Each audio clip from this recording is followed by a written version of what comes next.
어떤 세미나에서 강연자가 물었습니다. 여러분, 전구를 발명한 에디슨은 수도 없이 실패했습니다. 에디슨은 포기했습니까?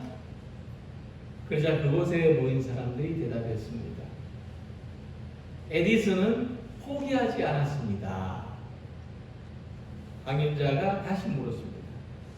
비행기를 발명한 라이트 형제도 수도 없이 실패했습니다. 여러분, 라이트 형제가 포기했습니까?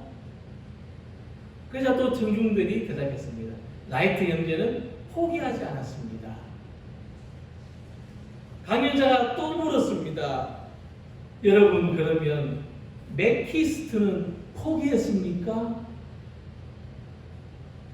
이번에는 아무도 대답을 하지 못했습니다. 잠시 후에 한 사람이 질문했어요. 강사님, 미안한데 맥키스트가 누굽니까? 그러니까 강사가 대답했습니다. 우리가 맥키스트라는 사람을 모르는 것은 그가 포기한 사람이기 때문입니다. 맥키스트가 누군지 모르지만 그 사람은 포기했기 때문에 사람들이 모른다는 거예요. 그러니까 이 이야기가 우리에게 말해주려는 것은 우리는 어떤 상황에서도 포기하지 말아야 된다는 거예요. 그러니까 포기하지 않은 희망은, 우리가 희망을 포기하지 않는다면 어떤 모습으로든지 우리 속에서 다시 살아납니다. 어떤 모습으로든지 우리 속에서 이루어집니다. 그런데 포기한 희망은 영원히 잊어지게 된다는 거예요. 포기한 사람의 이름도 영원히 잊어지게 된다는 겁니다. 오늘 함께 읽은 말씀을 보면 정말 고통과 절망의 시대에 살았던 사람들이 이 모세라는 한 생명을 살려낸 이야기가 등장합니다. 애굽에 살던 어떤 레위 지파 사람이 아기를 낳습니다. 아들 낳으면 강에 던져서 죽이라는 왕의 명령이 있었기 때문에 그들은 두려웠습니다. 하지만 차마 어린 생명을 강물에 던질 수 없어서, 죽일 수 없어서 석 달 동안이나 몰래 키웠습니다. 근데 아기가 자라면서 이제 더 이상 키울 수 없게 되자 갈대 상자를 엮어서 나일강에 띄워버립니다. 그리고 어린 누이는 이 아기가 어떻게 되는지를 보려고 멀리서 따라갑니다. 마침 그때에 이 바로 왕의 딸, 애굽의 공주가 목욕을 하러 강가에 나왔다가 이 아기가 담긴 갈대 상자를 보고 건져내게 했습니다. 그리고 애굽의 공주는 이 아기가 히브리 사람의 아기라는 것을 알았지만 자기 아들로 삼고 모세라는 이름을 지었습니다. 그러니까 이 모세는 희망을 포기하지 않았던 사람들 가운데서 태어났습니다.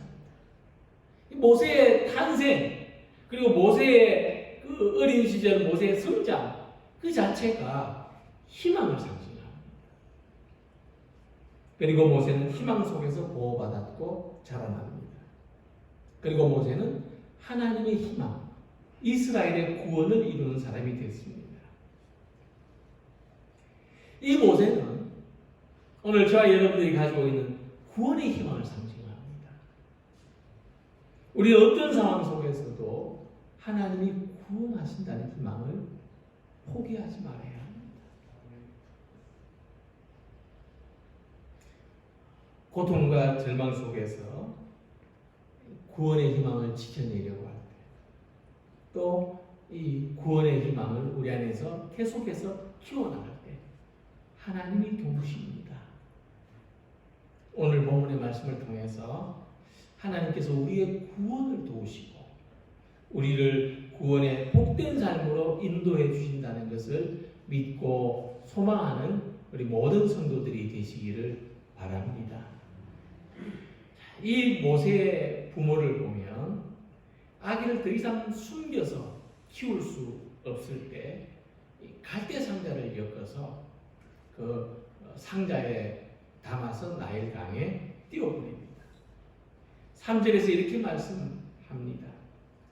더 숨길 수 없게 되매 그를 위하여 갈대 상자를 가져다가 역청과 나무진을 칠하고 아기를 거기 담아 나일 강가 갈대 사이에 두었다.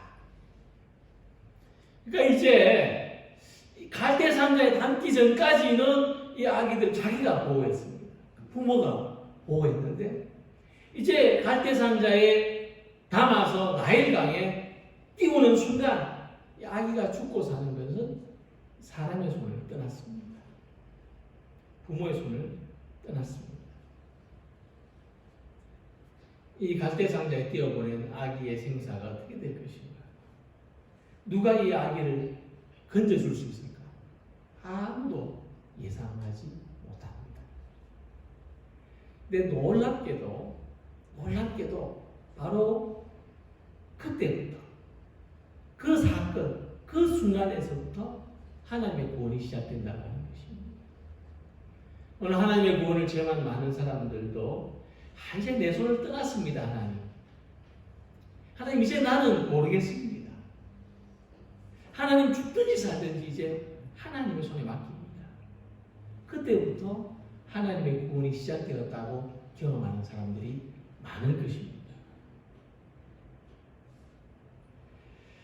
이 성경에서 이 갈대 상자하고 가장 유사한 단어가 있는데 그것은 이 방주라는 단어입니다. 이 방주를 통해서 노아의 가족이 구원을 받았고 또 이 방주를 통해서 모세가 살아났습니다. 그러니까 우리의 손을 벗어나는 그때, 우리 생각과 우리의 지혜로 아무것도 할 수 없는 그때 하나님은 우리를 구원의 방주에 태우시고 우리를 구원하시고 하나님의 뜻대로 인도해 주신다고 하는 것입니다. 보통 배를 만든다고 하면은 이 배를 움직이는 동력이 필요하지 않습니까? 요즘은 그 엔진으로 배를 움직이지만은 과거에는 바람을 받게 하는 돛을 세운다든지 아니면 노라도 있어야 됩니다. 그런데 이 노아의 방주나 이 갈대 상자의 공통점은 돛이 없다는 거예요. 노도 없다는 거예요. 그러니까 바람을 힘입을 수 있는 돛도 없고 물살을 거슬러 갈 수 있는 노도 없어요. 이 갈대 상자를 움직여갈 수 있는 것은 오직 물살밖에 없어요. 그냥 흐르는 대로, 물이 흐르는 대로 갈 수밖에 없어요. 그런데 이 흐르는 물살에 배를 맡긴다는 것은 이 돛도 없이 노도 없이 항해를 한다는 것은 불안하기가 한이 없습니다. 그런데 하나님께서 이 물살을 움직여 가신다는 거예요. 그것이 구원의 희망입니다. 하나님이 이 물살을 움직여 가신다는 것을 믿는 것이 구원의 희망입니다. 비록 우리의 삶이 흐르는 물살에 휩쓸려 갈까 두려울지라도 하나님이 우리 인생을 움직여 가신다는 것을 믿으시기 바랍니다.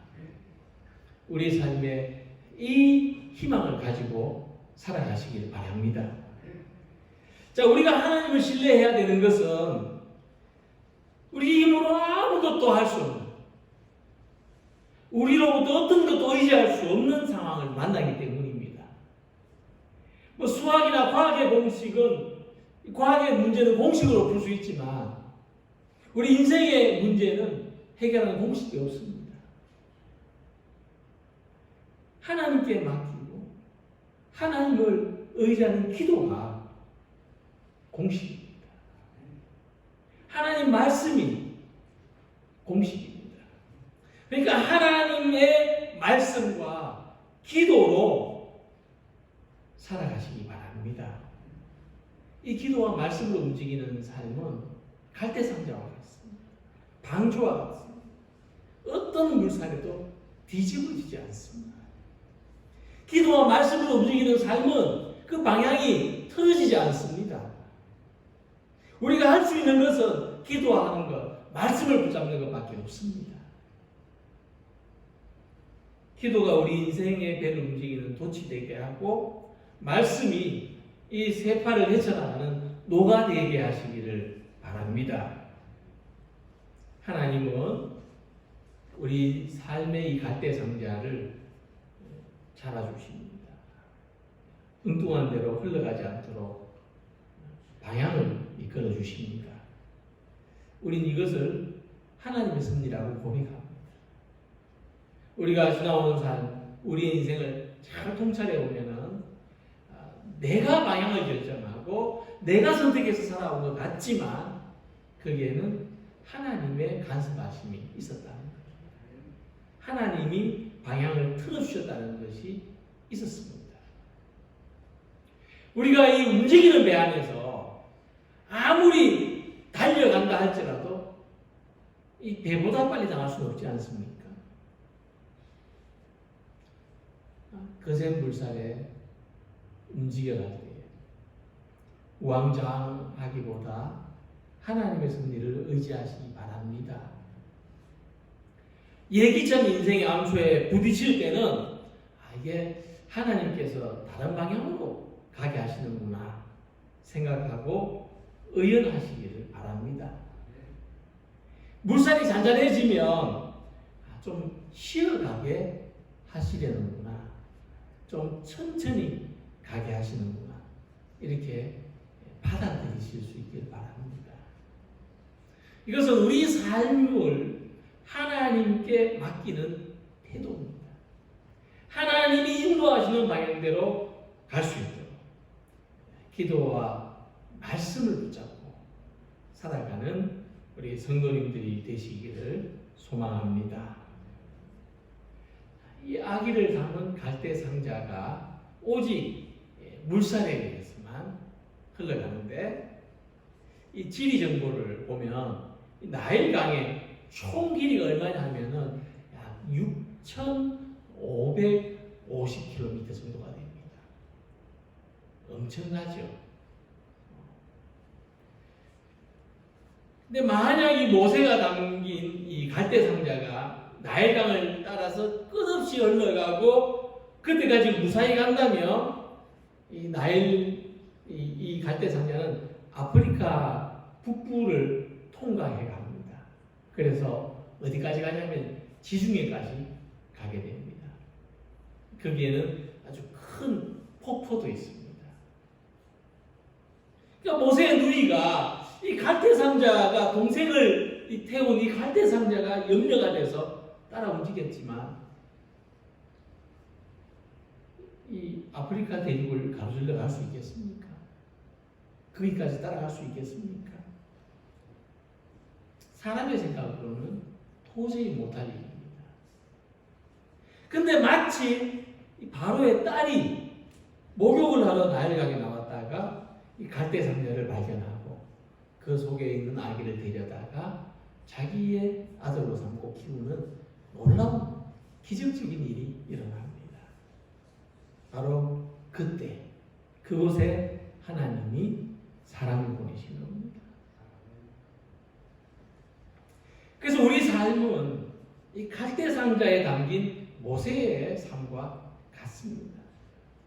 그냥 바라보면 아무 개입이 없이 그냥 어떤 신의 섭리가 없이 어떤 하나님의 역사가 없이 바라보면 이 갈대상자는 절망덩어리, 불행의 현실입니다. 그러니까 이 불행한 시대에 태어나서 왜 내가 이런 시대에 태어나서 어쩌다 보니까 버림받고 나일강에 버려지게 된 그런 신세를 한탄할 수밖에 없습니다. 그런데 이 갈대상자를 눈동자처럼 소중히 지켜보시는 분이 있었습니다. 그분은 이 모세를 태어나게 하시고 또 나일강에 던져진 갈대상자를 움직이시고 또 갈대상자가 그분의 선하신 목적을 향해서 안전하게 갈 수 있도록 바람을 움직이시고 물을 움직이시는 분이십니다. 하나님의 목적에 의해서 이 세상을 바라보고 내 삶을 바라보면 내가 숨쉬는 모든 것이 하나님의 은혜요, 하나님의 섭리 속에서 되는 일입니다. 하나님의 시선과 안목은 바로 나 한 사람, 우리 자신을 향해서 움직인다는 것입니다.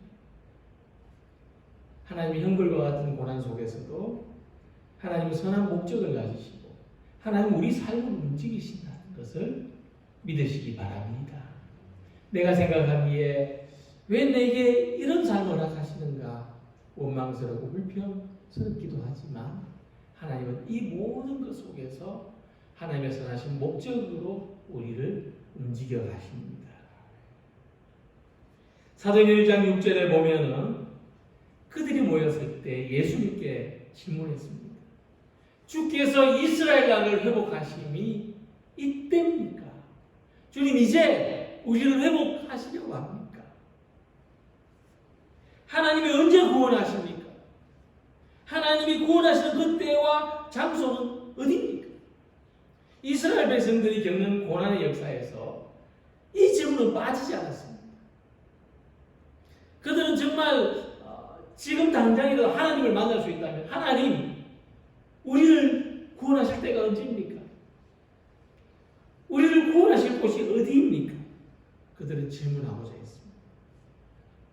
하나님 우리는 좀 언제 편안해지겠습니까? 하나님 내 삶 언제 한번 다리 뻗어보겠습니까?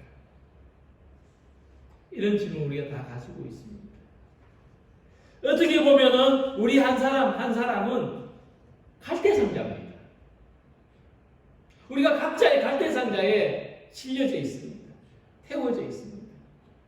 하나님의 구원이 언제 임할지, 언제까지 어디까지 내가 떠내려가야 할지 날마다 불안하고 날마다 두렵고 날마다 걱정됩니다. 그런데 하나님께서는 우리가 예상하지 못하는 그때 그곳에서 역사하신다는 것입니다. 하나님께서는 지금 이 순간에도 우리를 구원하시기 위하여, 우리를 건져주시기 위하여 우리를 주목하고 계십니다. 시간적으로 계산을 해보면요, 어림짐작해보면 하나님은 갈대 상자가 나일강에 던져지는 순간, 이 부모의 손을 떠나는 그 순간에 바로의 딸이 나일강으로 나오게 하셨습니다. 구원은 내가 의도해서 이루어지는 게 아닙니다. 하나님 지금 이때가 딱 좋겠습니다. 지금 딱 좋겠습니다. 오늘 딱 좋겠습니다. 그때 이루어지는 것이 아닙니다. 하나님의 계획과 목적이 있습니다. 그때 그 시간, 그때 그곳에서 하나님의 구원이 이루어집니다. 그럼 우리는 언제입니까? 그때가 지금이 될 수 있도록 그 역사하시는 때를 기다리고 소망해야 됩니다. 우리 스스로가 이 구원의 방주를 뒤집거나 거기서 뛰쳐나오지 않는다면 우리는 하나님의 목적에 의해서 소망의 항구에 도달하게 될 것입니다. 하나님은 우리에게 생명을 주시고 우리를 살게 하시는 것이 바로 그러한 목적과 그러한 뜻을 이루시기 위해서입니다. 하나님 우리 인생에, 우리의 삶에 이 배터리를 다 주셨는데 그 배터리가 어디까지냐 하면 하나님이 구원하실 때까지입니다. 그 지점까지는 갈 수 있도록 우리를 살리시고 우리를 도우시고 우리에게 힘을 주신다는 것을 믿으시기 바랍니다. 나의 영혼이 잠잠히 하나님만 바라며 나의 구원이 그에게서 나오는도다. 오직 그만이 나의 반석이요 나의 구원이시요 나의 요새이시니 내가 크게 흔들리지 아니하리로다. 노의 아들이 공주의 아들, 왕의 아들이 됐습니다. 갈대 상자에 버려진 아기가 왕궁에서 자라게 됐습니다. 애굽의 이름을 얻은 사람이 이스라엘의 구원자가 됩니다. 광야를 떠돌던 사람이 하나님의 위대한 사역자로 쓰임을 받았습니다. 하나님은 역사하십니다. 우리 인생도 이렇게 변할 줄로 믿으시기 바랍니다. 하나님이 역사하시는 그때, 하나님이 역사하시는 그곳에 살아가시기 바랍니다. 세상의 어떤 요란함 속에서도 잠잠히 하나님만 바라보는 여러분들이 되시길 바랍니다. 흔들리지 않는 믿음으로 그 자리에 서 계시기 바랍니다. 하나님께서 우리를 구원해 주실 때 바로 그 때와 바로 그곳에서 믿음으로 서 있는 우리 모두가 되시기를 바랍니다. 이 모세라고 하는 이름은 이중적인 의미를 가지고 있습니다. 애국 사람들의 말로 이 모세는 신의 아들이라는 뜻을 가지고 있습니다. 실제로 주전 1524년에서 1518년까지 좀 아주 짧지만은 애굽을 통치했던 그 왕의 이름이 투트모세 1세입니다. 투트모세 1세라는 것은 그 다음으로 투트모세 2세도 있고 3세도 있고 4세도 있고 이런 그 이름을 딴 사람들이 있었다는 것을 말합니다. 이 모세는 왕의 이름으로 쓰였습니다. 본문의 모세는 이 투트모세보다 한 200년 후의 사람으로 추정이 됩니다. 모세의 탄생 연도를 계산해 보면 히브리 사람의 말로는 이 모세라는 그 이름은 건져내었다는 뜻입니다. 본문에서 건져내었다고 하는 것은 히브리 말의 뜻입니다. 모세는 죽을 운명의 사람이었습니다. 그냥 그 강가에 버려진 아기에 불과했습니다. 아무도 보살펴 줄 수 없는, 또 보살펴서도 안 되는 그런 운명의 아기였습니다. 그런데 물에서 건져냈습니다. 그래서 살게 했습니다. 살게 할 뿐만 아니라 왕의 아들이 되었습니다. 왕가의 사람이 되었고 궁궐에서 자란 사람이 되었습니다. 그리고 모세는 자기 백성을 애굽의 노예로부터 건져내는 사람이 되었습니다. 이 모세의 이름에는 하나님의 목적과 계획이 담겨 있었다는 것입니다. 하나님이 우리를 건져내실 때 그저 혼자 잘 먹고 잘 살라고 건져내신 것은 아니라고 믿습니다. 우리가 사명에 대해서 질문합니다. 사명이 뭐냐? 사명은 삶의 목적을 말하는 것입니다. 모세의 사명은 건짐을 받는 게 아니고 건져내는 삶을 사는 데 있었습니다. 그 다음 우리의 사명도 구원받는 것이 아니고 구원하는 사람이 되는 것입니다. 은혜 받고 복 받는 데 머무르는 것이 아니고 은혜롭게 살고 복되게 사는 것이 우리의 사명입니다. 이러한 사명을 가진 사람들이 모인 공동체를 교회라고 합니다. 우리 교회는 갈대상자가 되어야 합니다. 우리를 건져내신 하나님이 또 다른 사람을 건져내줄 수 있도록 그 선하신 뜻에 쓰임받고 함께하는 교회와 성도들이 되어야 합니다. 강제노동으로 히브리인들을 희생시키고 그들의 희망, 그들의 미래, 사내 아이들이 태어나면 죽여라, 물에 던져라, 이런 상황 속에서 한 레위 집안에 태어난 사내 아이를 살려보겠다, 이 아이만은 살려보겠다, 온 가족이 필사의 노력을 기울였습니다. 그런데 더 이상 숨겨서 키울 수 없을 때 그들은 갈대상자를 구합니다. 사는 데까지 살아남으라고 그 속에 아기를 이어서 나일강에 띄어보냈습니다. 그들은 이 삶의 고비가 시시각각으로 쬐어오는데도 그들의 희망을 포기하지 않았습니다. 우리에게는 무엇이 희망입니까? 저와 여러분들이 끝까지 포기하지 말아야 될 것이 있다면 무엇입니까?